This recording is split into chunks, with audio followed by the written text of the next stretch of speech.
अयोध्या श्री राम मंदिर में राम लला की प्राण प्रतिष्ठा में अब कुछ ही दिन बचे हैं। इसके लिए भव्य तैयारी है। देश विदेश के लोगों को न्योता भेजकर कार्यक्रम में बुलाया जा रहा है। जैसे ही कांग्रेस ने कार्यक्रम में शामिल न होने की बात कही, बीजेपी ने हमला शुरू कर दिया। राम के नाम पर फिर कैसे हो रही है सियासत, वो हम आपको दिखाएंगे।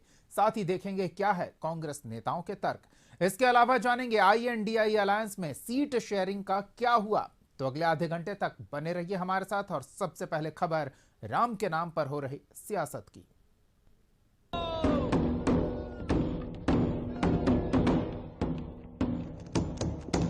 सोने की परत से जड़ा ये नगाड़ा अयोध्या लाया गया है। नगाड़ा बजा रहे श्रद्धालु रामलला की प्राण प्रतिष्ठा के लिए राम की नगरी पहुंचे हैं।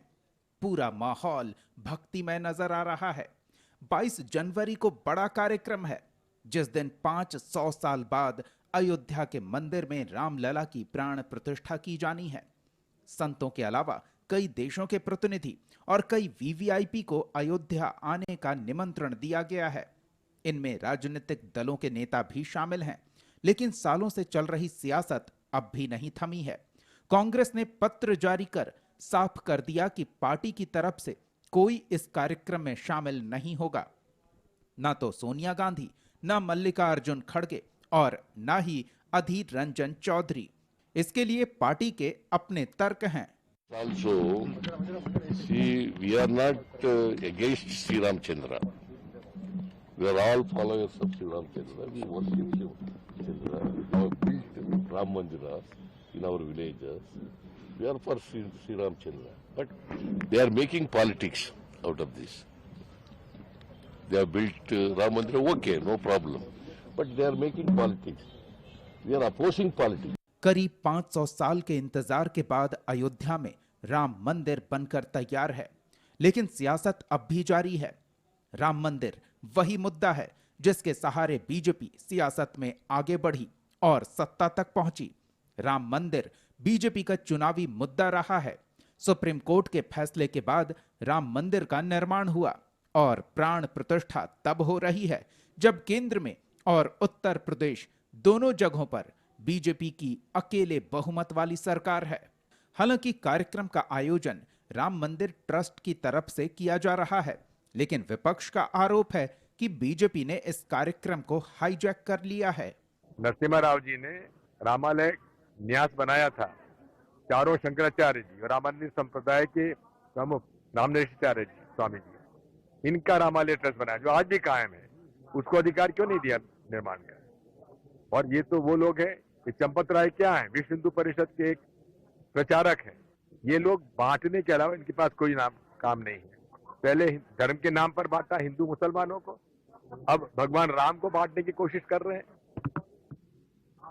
शंकराचार्य जी और रामानुज संप्रदाय के लोगों का आपस में खाई पैदा कर रहे हैं। फूट डालो राज करो, ब्रिटिश हुकूमत की जो पॉलिसी थी वो आज भाजपा, संघ और विश्व हिंदू परिषद चला रही है। कांग्रेस जो भी आरोप लगा रही हो, लेकिन लोगों में उत्साह दिख रहा है। प्राण प्रतिष्ठा का अनुष्ठान 15 जनवरी से शुरू होगा, जब विग्रह यानी राम के बाल रूप की मूर्ति गर्भगृह में स्थापित की जाएगी। 16 जनवरी से विग्रह के अधिवास का अनुष्ठान शुरू होगा, जो प्राण प्रतिष्ठा का पहला कार्यक्रम है। 17 जनवरी को रामलला के विग्रह को नगर भ्रमण के लिए निकाला जाएगा। 18 जनवरी से प्राण प्रतिष्ठा की विधि प्रारंभ होगी और 19 जनवरी को यज्ञ अग्नि की स्थापना की जाएगी। 20 जनवरी को गर्भगृह को 81 कलश सरयू जल से धोने के बाद वास्तु की पूजा होगी। 21 जनवरी को रामलला को तीर्थों के 125 कलशों के जल से स्नान कराया जाएगा और 22 जनवरी को रामलला की प्राण प्रतिष्ठा होगी। प्रधानमंत्री नरेंद्र मोदी भी यहां मौजूद रहेंगे। साथ ही दुनिया भर के VVIP आएंगे।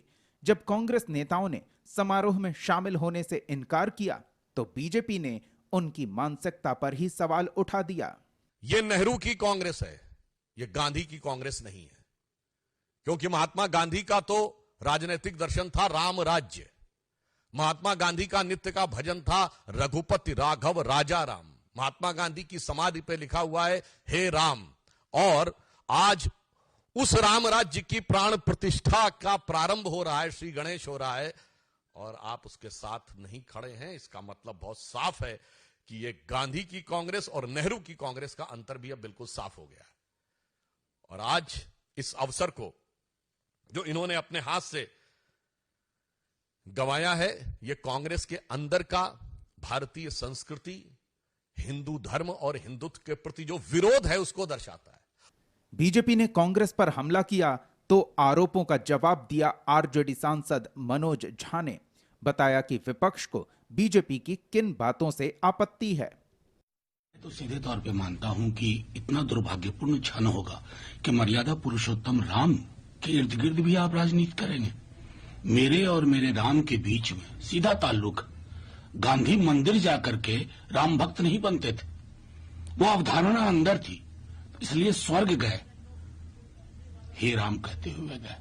मैं पहली बात तो ये कहूं। दूसरा एक कबीर का, कबीरा कुता राम का मुतिया मेरा नाम, गले राम की जेवड़ी जित कह चेतित जाऊं।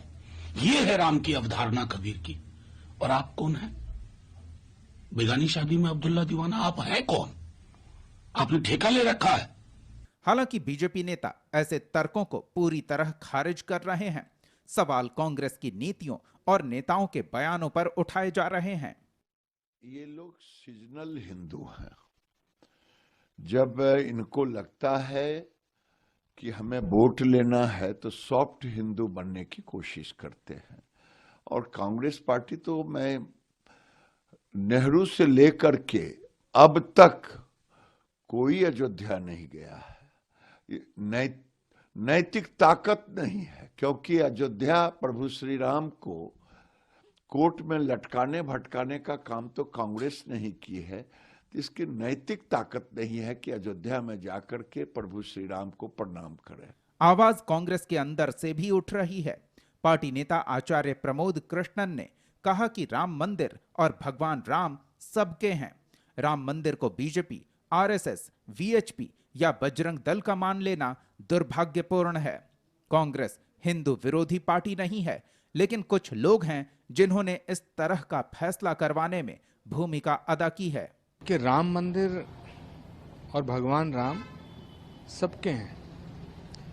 राम मंदिर को भाजपा का समझ लेना दुर्भाग्यपूर्ण है। राम मंदिर को बीजेपी का मानना दुर्भाग्यपूर्ण है। राम मंदिर को आरएसएस, विश्व हिंदू परिषद, बजरंग दल का मान लेना ये दुर्भाग्यपूर्ण है। मुझे पूरा भरोसा है कि कांग्रेस हिंदू विरोधी पार्टी नहीं है, कांग्रेस राम विरोधी नहीं है। ये कुछ लोग हैं जिन्होंने इस तरह का फैसला कराने में भूमिका अदा की है। ये एक बड़ा गंभीर विषय है। आज मेरा दिल टूट गया है और इस फैसले से करोड़ों कांग्रेस के कार्यकर्ताओं का दिल टूटा है। सवाल उठ रहे हैं कि क्या राम मंदिर प्राण प्रतिष्ठा से इंडिया गठबंधन की दूरी से क्या कोई असर पड़ेगा? लोकसभा चुनाव में महज कुछ महीने रह गए हैं। ऐसे में बीजेपी इस मुद्दे को जरूर भुनाने की कोशिश करेगी। बीजेपी नेता कांग्रेस और इंडिया गठबंधन को हिंदू विरोधी बनाने की कोशिश में लगी है। ऐसे में देखना होगा कि कांग्रेस के नेता इसको किस तरीके से पलटवार करते हैं। कैमरा पर्सन सुनील के साथ अमित कुमार सिंह, कशिश न्यूज, पटना।